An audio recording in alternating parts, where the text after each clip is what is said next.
The toxicity of gossip. Why gossip hurts us more than it hurts anyone else. This is printed in Psychology Today. Posted July 12th, 2019. I've been meaning to write this for a while, and every time I think about writing it, though, I stop myself due to fear of judgment and of being gossiped about.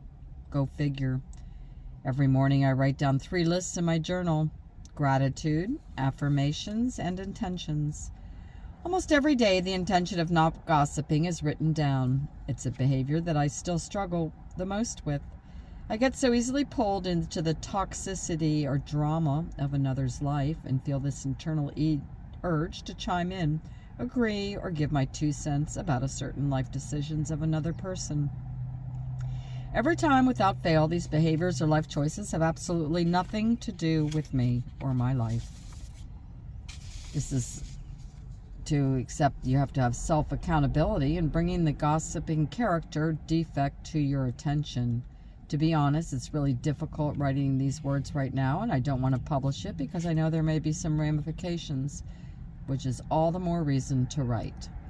The first time the toxicity of gossip was brought to my attention was about 4 years ago when I read the book The 4 Agreements by Don Miguel.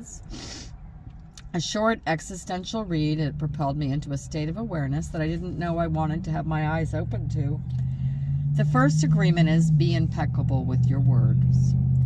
Ruth goes into detail about the root of the word impeccable, stemming from without sin. He continues to explain and emphasize the importance of using our words wisely, stating over and over that our world has a ripple effect on the people around us. When we gossip, we're fertilizing our minds with toxicity and judgment. We're much more likely to scrutinize ourselves when we're busy scrutinizing others, and we're significantly more susceptible to self-centered fear and obsession that others are going to gossip about us.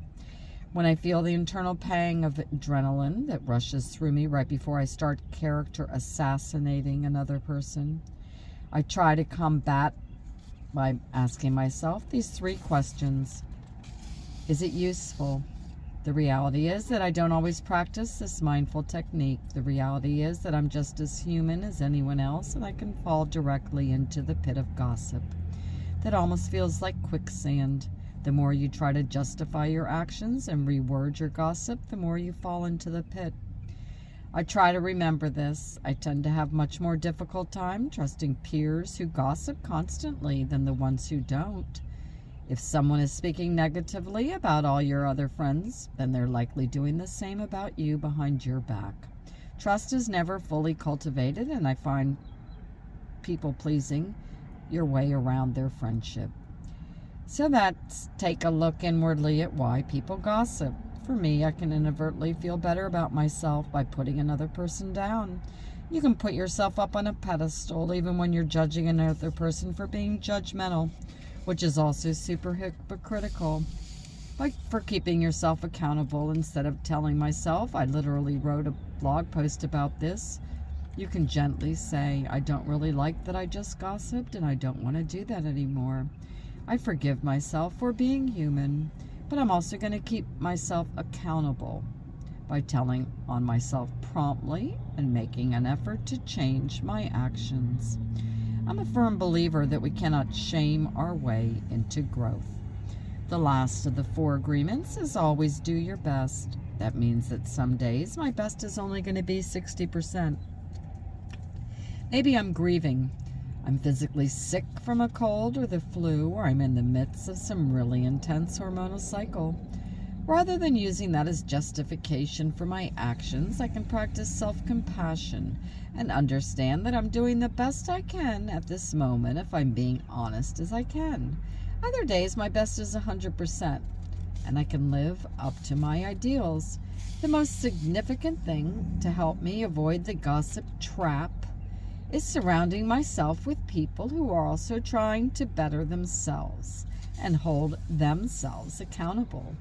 If I surround myself with their negativity, their toxicity, and their gossip, I'm going to adapt to my surroundings, and that would have become my new normal, but I chose not to, thank God.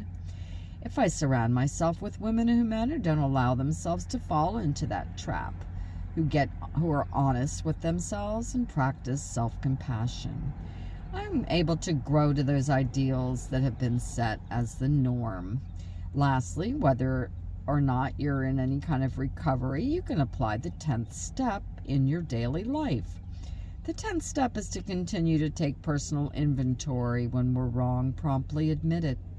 The 11th step goes on to provide us with morning intentions and a nightly inventory, which includes questions like, were we resentful, selfish, dishonest, or afraid? Just for today, try to practice mindfulness and check your intentions when it comes to gossip. I can almost guarantee that it will not only change your relationship with others in your life, but most importantly, it will change your relationship with yourself.